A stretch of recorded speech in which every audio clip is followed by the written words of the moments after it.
Hey, this is the YEG MS podcast, Really Long Run to End MS edition.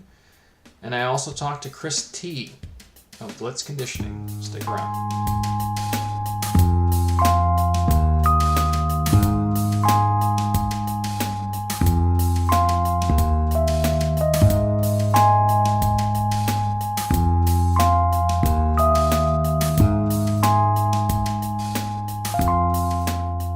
So this is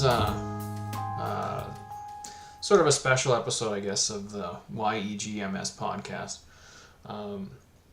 I picked a date for the 2016 Really Long Run to End MS. I wrote a blog post on ownmultiplesclerosis.com and posted it earlier today. And I'm really looking forward to next year's run. So this podcast focuses on the really long run to end MS, and it's an event that really has changed my life. So I find it difficult to talk about it because I kind of feel like a bit of a, I don't always have the easiest time talking about myself. So, which is why the focus of these podcasts is generally on the people that I interview. This kind of forces me to talk about myself more than I'd like, but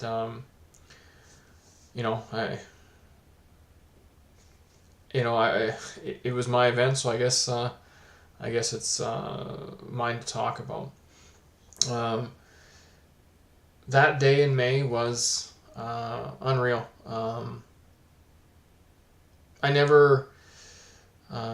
I never imagined that it was going to be an annual event. I never imagined it was going to be the event that it turned out to be. And the people that I met as a result of it are phenomenal. It's, I really can't say more about it other than I'm humbled and it really changed the way that I look at life.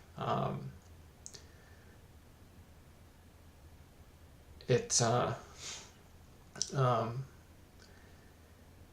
was really empowering for me, and I've been in contact with other MS warriors that have let me know that it was an empowering event for them as well, and I'm glad to do it again.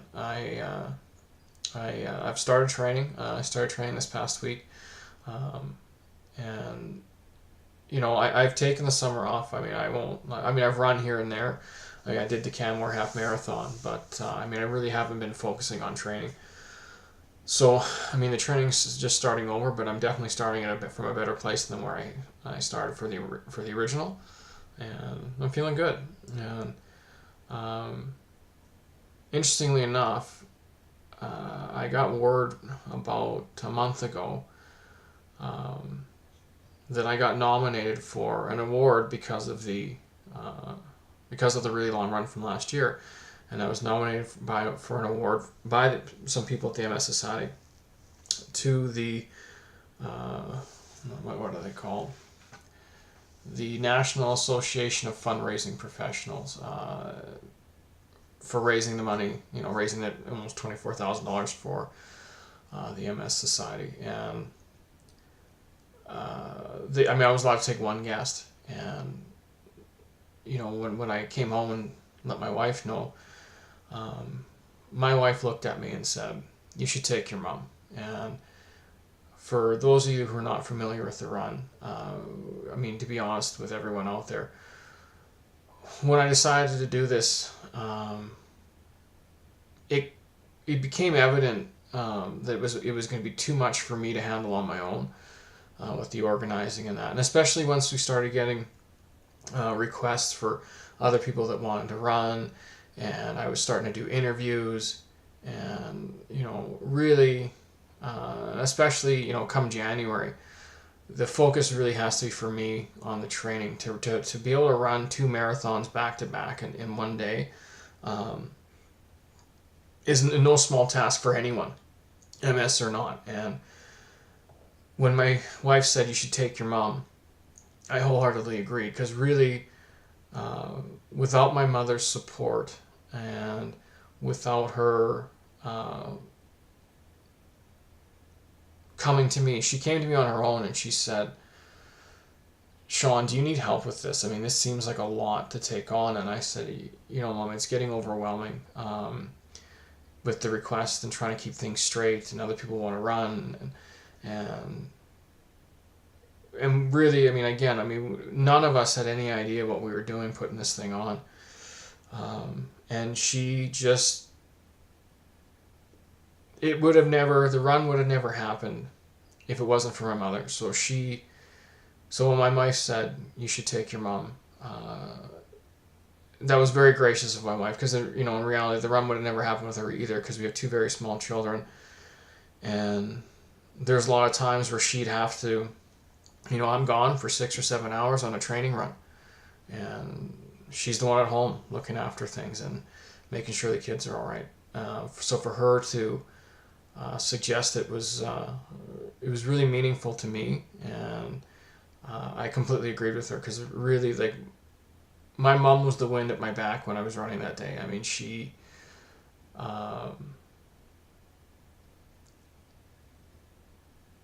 like I said, I can't say enough. And the stuff that she learned, I mean, just insurance and contacting local RCMP and finding, getting an ambulance to follow me around and all day, and organizing the support runners and getting the shirts made. And I just can't say enough about what she did and what she brought to the event. And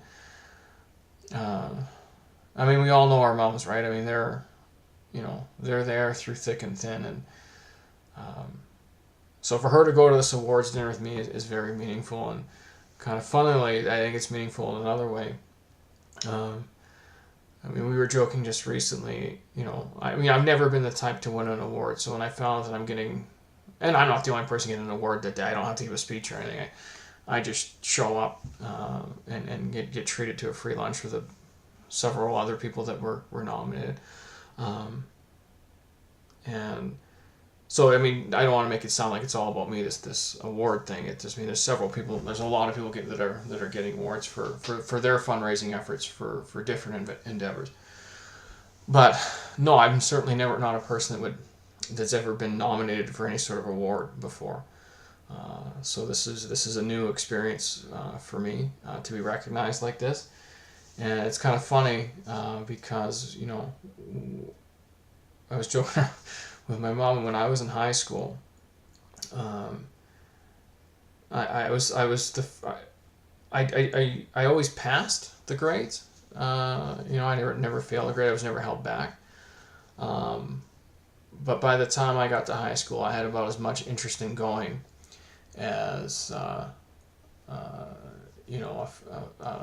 house cat would be in jumping in the middle of a pack of wolves. School just really didn't hold any sort of attraction for me. So as a result, I didn't go very much. And, I've said it to other people. I think I probably did a grand total of maybe 2 hours of homework between grade 11 and 12 in total. And I don't know how I passed. But the funny thing is, in high school, I did get one award. And the award was I made the honor roll one semester. And why that was funny, I was in homeroom. It was Mr. Joyce's homeroom at the Kamloops Senior Secondary. This would have been in 1993 or 94. I'm not sure what part of the year we were at when it happened. And so we're all sitting in a homeroom, and Mr. Joyce was my homeroom teacher, but he was also my English teacher. And it was the morning where they were handing out all the honor roll certificates. So, of course, being that my last name starts with a W, so if I was going to get called, I was going to be at the end anyway. And so they call all the obvious people. You always knew the smart kids. They were going to be on the honor roll and who they were. And then Mr. Joyce comes to the last certificate, and he looks at it, and he kind of pauses. And he looks at me, and of course I had no idea what was going on. And he looks at me kind of like with a weird look, and then he looks down again, and he read my name, but he kind of read it with that little where his tone kind of went up at the end, like, Sean Wingrave? And I I was as stunned as everybody else. Like, literally, all the other kids in the room were kind of like, how the hell did that happen? And I was thinking, so I come home that night, and then sure enough, I still have it. I think I have it framed somewhere. I have an honor roll certificate, certificate from Kamloops Senior Secondary for one semester, and I brought it home that night. And my parents we all sat down for dinner, and I said, "Guess what? I made the honor roll." And both my parents were like, "Yeah, right." Just whatever. There's no way you made the honor roll. So I pulled out the certificate, and then they're looking at it because they're like, "Okay, how did he counterfeit this thing? Like, this can't be for real." And another reason why they thought this can't be for real, because about 2 weeks previous to that, my parents got sent a manila envelope in the mail of all my absentees. And this course is the early 90s, so it came off those old dot matrix printers. And if people aren't, if you're young enough, you're not familiar with them, the way the printer was fed through, there's perforated strips on the side of the paper, and they had little holes in it, and there was these teeth on the side of the drum inside the printer that would pull it through. Anyway, there was a stack of about, I don't know, 10 or 12 sheets of my absentees that they printed out. And I had just gotten in heck for it. Like, why were you going to school? What was going on? Da, da, da, da. And then, of course, 2 weeks later, I come home with an honor roll certificate. And I think I'd have to ask him, but I think that's when my dad looked at me and he said, "Hey, if you're going to come home with an honor roll certificate every semester, you don't have to go to school. I don't care. But if they stop coming, you better be at school." So anyway, yeah, I've just never been the type to be nominated for an award or get awards or that kind of stuff. So I was a little blown away by that. So so I would say, considering this is our first crack at it, and we raised almost $24,000, raised a lot of awareness. I met a lot of other MSers, which is was for me the biggest. That was the most amazing part. It was unexpected. In the interview you're going to hear in a few minutes, I talk about it. I mean, it went well beyond anything I would have, would have dreamed of or conceived of, or I couldn't have imagined that it would have become what it was, I guess. So, anyway, long story short, the Really Long Run for 2016 is going to go May the 14th. It's a Saturday. There was some confusion on Twitter last week because I put May the 14th, and my mom said, no, the Saturday's the 16th, and I didn't bother checking the calendar again when she told me that, because if we were looking at a scoreboard for the amount of times I've been right versus my mom, she's probably, it's probably 2,500 to 3, and that's including this one. So I didn't have any reason to doubt her, but when I was writing the blog post today, I noticed that, no, I was right. It's the 14th. It's the Saturday. And as I'm saying this, I'm probably going to check it again and realize I have it backwards again. But no, it's the Saturday, May 14th, 2016. The run I will start running at 5 in the morning. That puts me in Camrose sometime around 5 or 6 at night. If last year's any indication, I plan on being lighter this time around than I was last year. I dropped 30 pounds to run it last year. But when you're starting at 245, 30 pounds still puts you over 200. So my goal this year, I'm gonna start. I'm about 225 now. I gained about 10 pounds since I ran the run, so I'm about 225 now. And my plan is to be under 200. And amazingly enough, and I mean this, it humbles me, but first things first, there are some other MSers that have. I'm not gonna say their names yet, because they've said they're planning on it, but they haven't committed, they haven't confirmed yet, and out of respect for them, I don't want to say, hey, they've said they're gonna run, but there could be up to 4 MS warriors other than myself running in this thing next year. Now, they won't run the whole way. I mean, I don't know if they're going to do 5K, 10K, 20K, or whatever. But they've said that they're gonna give it a go, which to me is phenomenal. I mean, and if there's any MSers out there that are listening and they want to be part of it and they want to run, you can run whatever you're comfortable with. And even if a 5K run seems like too much for you, but you think you can do 500 meters, run the last 500 meters until the finish line. I'm serious. Just, I mean, if you want to be a part of it, be a part of it. It's not, we're not trying to set a world record. We're not trying to set the world on fire with our times. It's not about that. It's about being part of a community, raising awareness, feeling good about who you are, feeling good about yourself, and realizing you can do more. And so that's the MSers. But another amazing side, people that have joined the cause, I guess, is Jen Ferens and Chris T, and who they are. Jen, you may or may not know, she's a big part of the November Project here in Edmonton. And if you're not familiar with the November Project, look up November Project Edmonton in your favorite search engine and it'll pop up. And it's a group that gets together in the River Valley 3 times a week and exercises together, and it's completely free. And so she's a big driver for that. And Chris T is one of the owners of Blitz Conditioning here in Edmonton, and you can find him at blitzconditioning.com. And how I met them, I actually met them as a result of the run last year. I met Chris and I have a mutual friend, and he heard about the run, and he'll talk. He's the guy that's being interviewed here in a few minutes. So I'll let you can wait to hear how he came to it. But anyway, he ran the second half marathon with me last year, along with Jen, because him and Jen are really good friends. And I hadn't met Jen. I did not meet Jen in person. I only had had a few Twitter interactions and a few text messages between her and I. She got a hold of me the Thursday night before the run last year and asked if she could run. She just said, "Hey, I'm a good buddy of Chris's. I know he's running. Do you mind if I come along?" So absolutely. So she came out to run. So when I actually met Jen in person, I ran from Nisku to just after you get to the top of the Gwyn Hill, whatever that town. I don't know if that's Gwyn or not, but anyway, that's where I met her, on the side of the road. So we started running together, and that's where we were literally introducing ourselves to each other as we're running on the highway. And they both want to run the whole distance with me this year.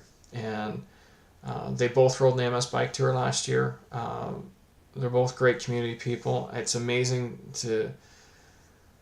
it'll be amazing to have that kind of support. And Chris is a a fitness professional, and he's volunteered to help train me to get ready for this thing this year, and it's just phenomenal. So I can't say enough about the support. I've already reached out to a lot of the support runners from last year, and most of them have already said, "Hey, we're in. We'll do it again."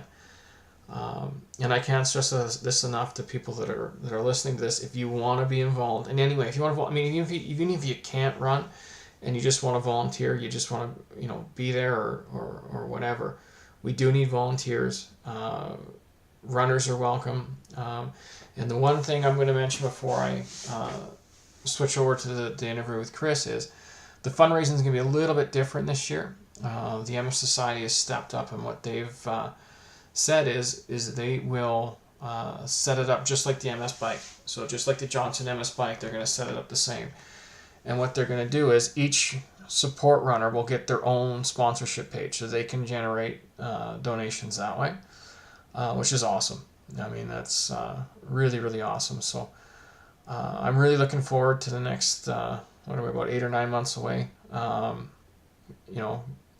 with the training and getting this thing together and growing this event. I think that I really, really hope that more people from the MS community come out and run or volunteer or whatever, because it's not, I want this event to be inclusive, and I don't want it to be about me. I would like it to be about raising money, raising awareness, and just building something that's positive. So, yeah. So, anyway, so the interview this week is with Chris Tse of Blitz Conditioning, and we had a great. Well, he actually took me on we went on a training run yesterday, and I interviewed him after the run, and yeah, he's a great guy. Really interesting perspectives on fitness and community and business, and so have a listen.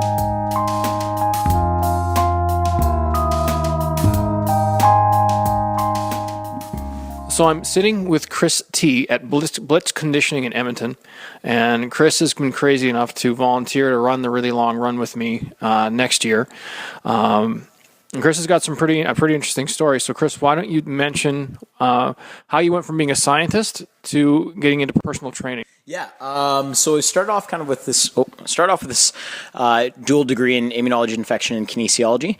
But really, the primary passion for me was to utilize fitness as sort of like a stress reliever when I was in school, and then wanted to learn a little bit more and educate myself a little bit more on about training and sort of like movement and everything. So that was kind of the kinesiology side of the degree. Worked in research and personal training for about 6 years total. And then finally at about 26 decided I had to do something else with my life, and then vacated all my financing and basically went straight into business ownership at 26 and opened up Blitz Conditioning here. So yeah, and then ever since for the past five and a half years or so, we've been running Blitz, and it's been a great community, and it's definitely growing. So okay, so the reason I want to talk to you, we've been talking all day. Chris actually just struggled and went through a run with me because I was really slow. I've just recently started training again for the Really Long Run for 2016, and this was day 3 of training this week. So I could say it, I could lie and tell you that I did really well today, and I didn't.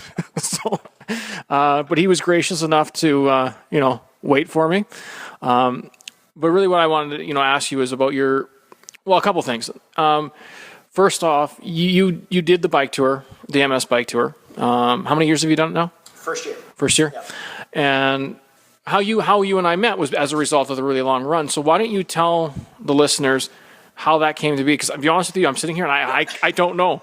I don't know. So why don't you tell the story? Yeah, for sure.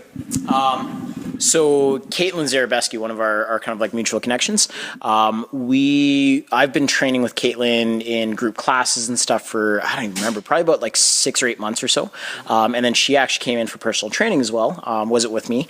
But she sent me a message and just said like, hey, this is really interesting that's happening. A good buddy of mine, Sean, is planning on running this crazy number, 86 kilometers or something like that. And on top of that, he's got MS. So just like check it out. And then I read the story and just kind of touched my heart.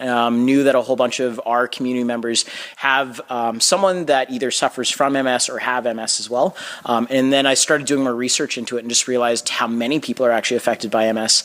And then just thought that it was such a great cause to sort of align ourselves with. So definitely the 86K and also the MS tour were sort of like my initial forays into like supporting MS at that point. Yeah, so for the listeners out there, just to understand, so the way that the Really Long Run worked last year is that I started off in Leduc, and I ran from Leduc to, what was that little town? I can't remember the town. Gwyn. It was right at the Gwyn Hill, right? And so the first section was basically a half marathon from where I started in, well, really Nisku to Gwyn, and that's when I picked up Chris and Jen Ference. And Chris and Jen ran from Gwyn to that church on the other side of that highway that goes to Camrose. So they ran the second half marathon with me, and then they picked it up later in the day. And at that part, I'm pretty foggy. I was out of it by that time. I know you guys were there at the end. I don't remember where you guys started again. I don't know if you guys ran another half that day or. Yeah. Here, why don't you just kind of. Yeah. Oops. So basically how it happened was we ran that the second 20K leg with you, took the rest of the afternoon off, and then we thought it'd be a really good idea to sort of like end up the run, probably the last 5K with you. So when we had kind of talked to your mother about it, she was kind of updating us on a regular basis, and we decided to head out in the direction of Camrose, and then wherever we'd end up, we'd end up. Kind of looked at each other, and I think it was at that point in time we heard you were struggling a little bit. Yeah. So we looked at each other and we're like, this might be the first time we run like a full marathon together. So we headed out from Camrose and then basically started, down the highway. I think luckily enough, you were about 5K out at that point in time, or the entire team was at about 5K out. So we just came back for a loop, and that ended up being about like 30K total to the end, right? So. I mean, all told, Chris probably spent, 6-8 hours out, somewhere like that, last year. And like I said, I don't, for me, when I dropped you guys off at that church, it was about an hour after where the wheels started coming off. And where I really started getting really, really dehydrated in that. So the funniest thing is that first marathon, I did great. I mean, I think I did it in just like 4.5 hours probably. Yeah.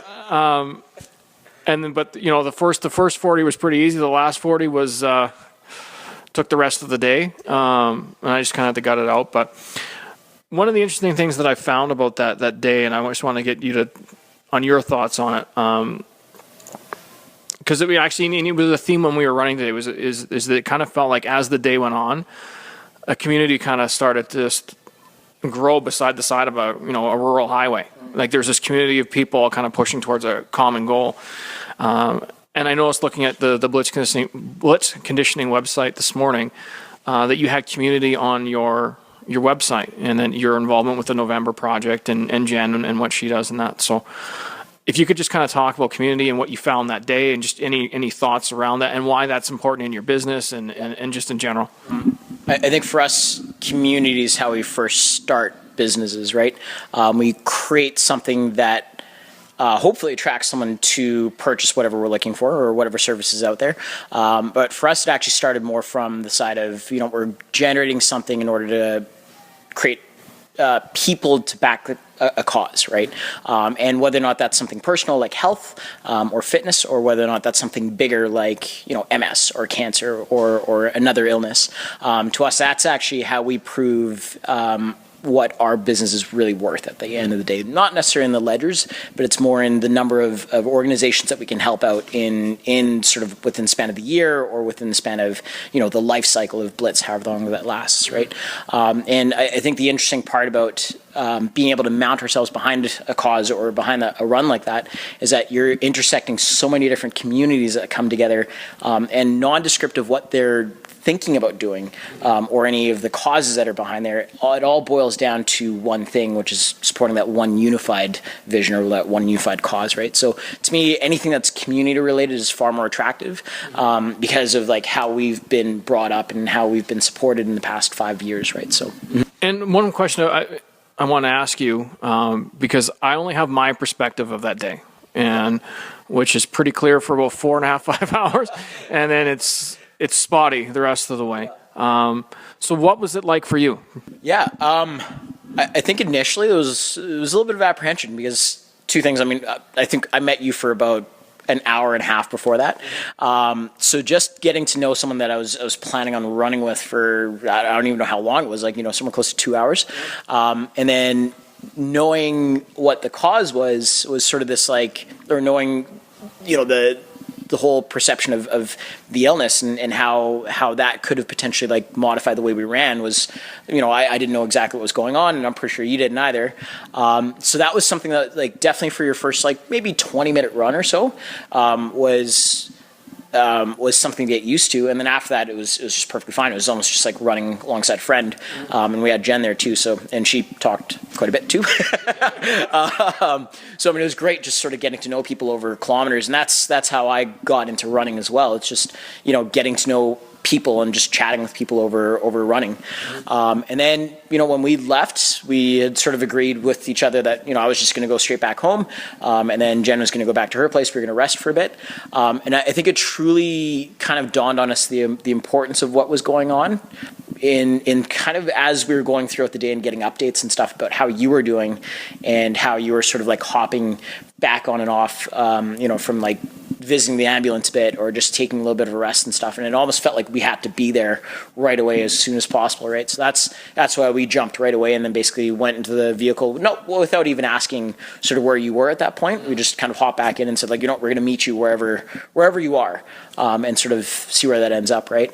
And then probably that last 5K was definitely something that was like very like emotionally compelling, because you're just seeing so many people supporting you, and then wanting to help you finish and wanting to help, just get you to the finish line and stuff, right? So, the meaningful side of it was that there was so many people that just knew you, right, and knew who you were, and then of course some people that didn't know you at all, kind of like us, right? But just having that intermix of people, definitely for me just really solidified the reason why we were there, right? Yeah, I know for me, like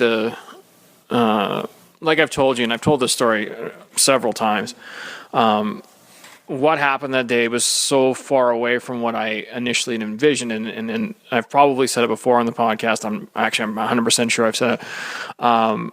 Is I actually thought that run was just going to be my dad following me on a mountain bike, and then we'd just go and have some fun, and maybe raise some. And my whole purpose for doing it, and I don't know if this sounds bad, was I'm a competitive person. I don't think you do something like that if you're not a competitive person. And why I initially wanted to do it is I do the MS bike tour every year, and you do your fundraising for your team, and then I'd see people raise like $5,000, $7,000, $10,000, and it bothered me that my best year I'd raised $2,000. So I thought, okay, maybe if I run it, that'll be enough, to get people to get me. I just wanted to raise $5,000, and what came out of that was, and I don't mean that to sound bad, but I mean really that was the motivation. I just and I always kind of think if you can do something, you probably should. I mean, it's just a simple kind of rule of thumb. If you can do something to help people out, then why not? And as I was telling you when we were running, that there was all these side effects of what happened that I never envisioned. I never pictured being on TV, on the radio. But the coolest thing about it was the interaction with other people with MS and them coming to me and saying, hey, that was really inspiring. I saw your story. It motivated me to try running. And the great thing is that this year's run, there's already 3 people with MS that have said that they're going to run. And hopefully more. So now Chris has volunteered through his business, but to help me train for this next one. Which I give myself a lot of credit. I trained myself knowing nothing, and I ran that far. So, but I know I made a lot of mistakes. My fuel plan was wrong that day. We talked about that today. There's a lot of different things I could have done to make it better. I know I need to be lighter next year. But so anyway, Chris has volunteered through his business to sort of to take me under his wing and help me. Help me finish and help me, get better, and which is awesome. It's amazing. But can you speak to not necessarily training me, but just if somebody listening to this with MS is thinking, I would like to start exercising, but I'd like to talk to a professional to help me train. Because again, I noticed that on your website today, you mentioned being inclusive, and not everybody with MS is like me. And it's been pointed out to me. They can't necessarily push themselves the way that I do. But if they wanted to come to Blitz and talk to you and get some consultation and potentially some personal training, what would your approach be? Like, how do you approach a person that has is differently able? I guess would be the best way to put it. Yeah. I think in our perspective, it's the knowledge and understanding that each person's unique, right? Nondescript of what they have in terms of illness. Every person moves differently. Every person has different motivators as to why they want to get healthy, or why they want to feel less pain, or why they want more energy on a day-to-day basis, right? So really from our obligation, we need to do our research, right? We need to make sure that we're covering as much of the basic science behind exercise and MS, or exercise and cancer, or exercise anything, right? But then we need to learn to treat the person as a person, right? Like you were saying before, right? It's not about how's your MS interacting with this exercise exercise component. It's about how you feel at the end of the day. So really, after that, it's all about progression, right? So learning where the person is from, let's say, the baseline if they're sedentary, and then doing small goal settings for them, and then making sure that the exercise isn't sort of this generalized theory that you run through, but everything's catered a little bit more specifically towards that individuals and the individual's needs, right? And then it's about those small steps, much like anyone else that's just getting into either a sport or getting into fitness. It's about those micro steps of like taking it 1 hour at a time or taking it 1 week at a time, and then eventually those compound together to seeing like what you're doing right now, this massive change, and then you're running all the time, and then your desire is basically go out and exercise more and be able to function better on a daily basis and not just worried about, the MS or whatever else, right? So yeah, that's how we'd kind of approach it. Yeah, you mentioned micro steps, and again, Chris knows the theory behind it.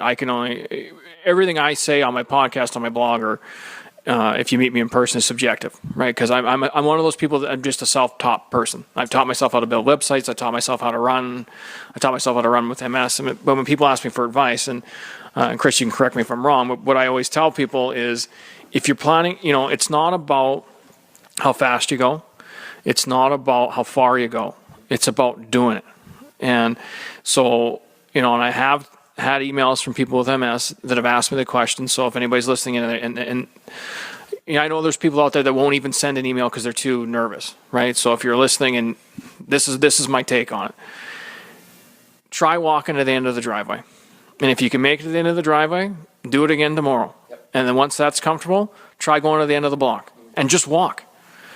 And then if you can walk around the block, try walking around 2 blocks. And then, because when I started running, after my diagnosis, and how running really literally started for me, I was homebound for months because I wasn't medically allowed to work. So where I was living in St. Albert at the time, I lived right across the street from the river, and I would just go walking down the Red Willow trails. And walking gets relatively boring, so I would try and run a little bit. And I would run literally 400 meters and just be winded. But then I got it in my head, okay, I want to get up to the point where I can run 5K, which seems funny to me now because 5K now is really, really easy. Maybe not today, it wasn't. but generally speaking, it's pretty easy. But I never would have conceived at that time of running, 5K would have been like once a week, and that would have been good, right? I would have never conceived of running, 60, 70, 80 clicks in a week or in a day. So, those micro steps are important. What I wanted to ask you, and it's going back to that day with the run. The amazing thing for me with that is that, like you were saying, we met for about an hour and a half before when my mom had that thing in her house. And then we met the morning of. I ran with you guys for 2 hours. I saw you a little bit at the end. We've had some interaction and stuff over Twitter since, and a little bit over Facebook and whatever. But our total time spent together is probably less than 6 hours, right? Maybe more than that. But it's incredible to me that with an experience like that, the bond you get with somebody, because walking in here today, seeing you for the first time in a few months, or several months actually, it's like seeing an old friend, right? And I don't know if you got that sense, but it's just like you go through this. I guess it's kind of like going. I don't want to belittle that. I want to say going to war with somebody. What are your thoughts around that? Yeah, it's exactly like that. I think in one sense that notion of a shared experience that has some type of emotion that's attached to it, whether or not that's like struggling with someone, watching someone struggle, being there as a support, while someone's going through something, that definitely adds into this emotional connection that you get. And yeah, of course, you get to that point where we have like an unbeatable connection that I can't share with anyone else, right? And that's same thing as Jen when she ran with you, and when we'd finished up, we looked at each other and we're like, we got to do something more about this next year. And it's not just because of the cause. I mean, we can put money behind it at any which rate, at any like position that we want to, but it's really more about that shared interaction that we have, right? So yeah, I'd say Exactly what you said. It's exactly like, meeting up with an old friend, and you can pick up wherever you want and sort of like just chat with you, right? So Now, you just mentioned Jen, so I want to go and touch on, and I know you're quite involved with the November project as well. And one of the things I said to you while we were running today is I've been wanting to go, but the reasons why I haven't yet is because of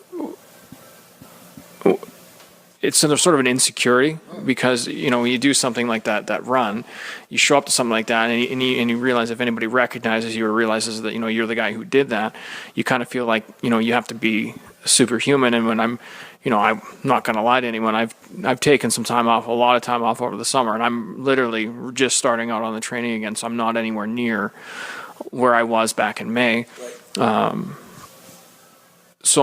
But you had said that you found it's a very supportive environment, it's very inclusive, and there's people of all walks of life there. So if you could maybe talk about the November Project a little bit, just to introduce people maybe to what it is. And So November Project in Edmonton started off with Andrew Ferentz from the Edmonton Oilers coming in, and he wanted to replicate what was going on in Boston, because that's where he was training before. And essentially they were training 3 days a week. So they were going Monday, Wednesday, Friday for about a half hour. Mondays being sort of a full body styled workout. Pretty good introduction into the crew. On Wednesdays, it's a half-hour meeting at the Royal Glenora Stairs. It's essentially as many stairs as you can do within the span of a half hour at 6 o'clock in the morning. And then on Fridays, it's out at the Walterdale Hill. So that's a pretty epic hill going up and down. But the coolest thing about it is it is really, just up and down. Yeah. So it is really just kind of a motley crew of people, though, right? So people of all varying types. You have, everyone from someone that's just starting off walking, running, maybe they're never really going to walk, or they're never really going to run, they're just going to walk up and down the stairs and hills, to people that are kind of like the elite athletes that are looking at fast times for their half marathons and full marathons. But there's that entire gamut of people that are in between, right? So never has been in a position of mine, and I have similar fears too, where you're in the fitness industry, so a lot of times when you're taking on a new yeah, but I mean, just because we look like we're fast doesn't necessarily mean we're fast, right?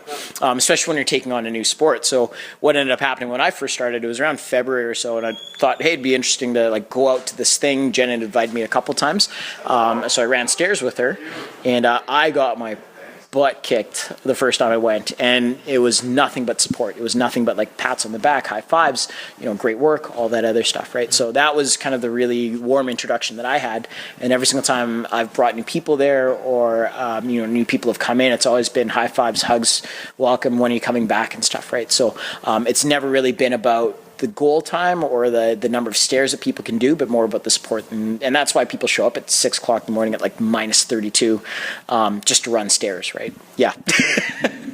minus 32 to run stairs?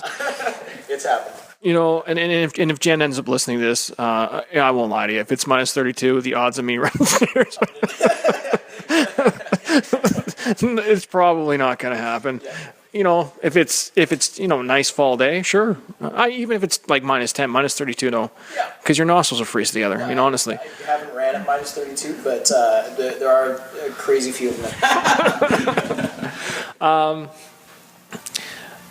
So the last thing I'm going to ask you is, so you have said that you want to run the full distance next year for the Really Long Run. I don't even know. I mean, I know why I do it, but I sometimes go, why am I doing this? So I have to, but I know, it's a very personal thing for me, obviously. Yeah. So the question comes from me to you is, why? Yeah. I mean, for me, it's not because of a fitness challenge. I think for me, it's looking at the community that you've built, and looking at the cause that you're running for, and looking at how it's affecting the people that I know really well, and taking a stand for something, right? It's the ability to do one thing that's important in your life, for yourself, and have people around you that can support that. And I think that's more essential than anything that we do, right? So, hopefully we raise a lot of two things: awareness and also finances for research in MS, and hopefully we get more people out there that want to do something and empower themselves that have MS or anything really at that point in time. Someone that can just basically go in there and say, like, you know what, I want to do something to better my life, nondescriptive of a disease or an illness or anything, right? I think that's really the true reason why I want to stand behind that. So, Okay, last couple of things. So I'm just going to state it for the record here because it's not now. So once it gets on the internet, man, it's true. Yeah. So the goal for me for next year is my goal weight to start. We talked about when we were running today is going to be, and Chris is going to help me with this. I want to be sub 200. He's explained to me it doesn't really matter. We have to find where my optimal is going to be. When I started the run last year, it was 215. I would like to be, because it just makes it easier. I mean, I dropped 30 pounds to run it last year. If I can drop another 20 or 30 this year to get even, it'll make it that much easier. So I'm putting that on record. And one thing I've asked Chris to do, because he's going to be training me through his business here, is that don't treat me like people with MS, treat me like anyone else. But obviously, if you're an MSer and you're listening to this, and you're looking at potentially, and you want to talk to Chris about training, I mean, that's how I'm asking him to treat me, right? Because that's my thing, which would be different for you. So, any closing thoughts? Yeah, I mean, it's going to be an adventure for the next year or so. I think for anyone that's looking at getting more active, it is really about doing two things. Research on what is the available information that's out there, and also finding a lot of people that can support you and guide you through that, right? So whether or not it's part of this podcast, whether or not it's interacting with yourself, asking you questions. I mean, we're always definitely available to answer questions at any point. So for me, it's, drop me an email or tweet or whatever, right? So yeah. So on Twitter, it's Chris C, so TSE _. And then on by email, it's chris@blitzconditioning.com.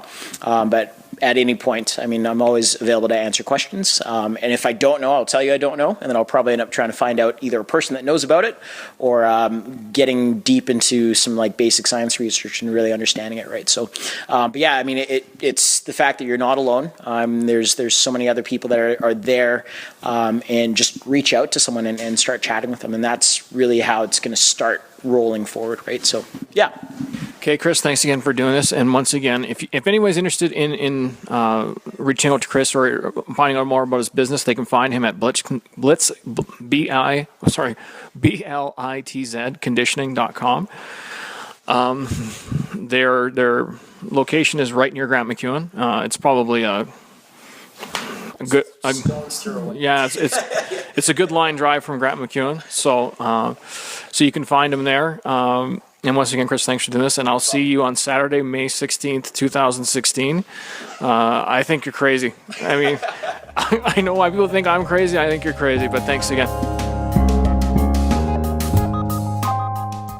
So that is the Really Long Run to End MS edition of the YEG podcast. Obviously, I'll be updating any listeners out there over the next 8 or 9 months, but on any updates with regards to the run.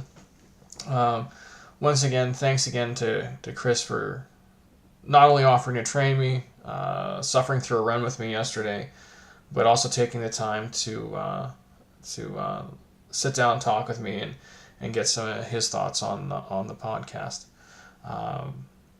Like I said, I am overwhelmed by the support, and I really can't say enough. And I'm looking forward to another successful run. So anyway, until next time. Oh, I should probably tell everyone. If you want to get a hold of me, if you want to be part of the Really Long Run to NMS, you can send me an email at Sean, SEAN, at ownmultiplesclerosis.com. That's OWN, multiplesclerosis.com. Own Multiple Sclerosis is one word. You can send me an email there. You can find me on Twitter at ownms.com1. You can also look up the Really Long Run to End MS on Facebook.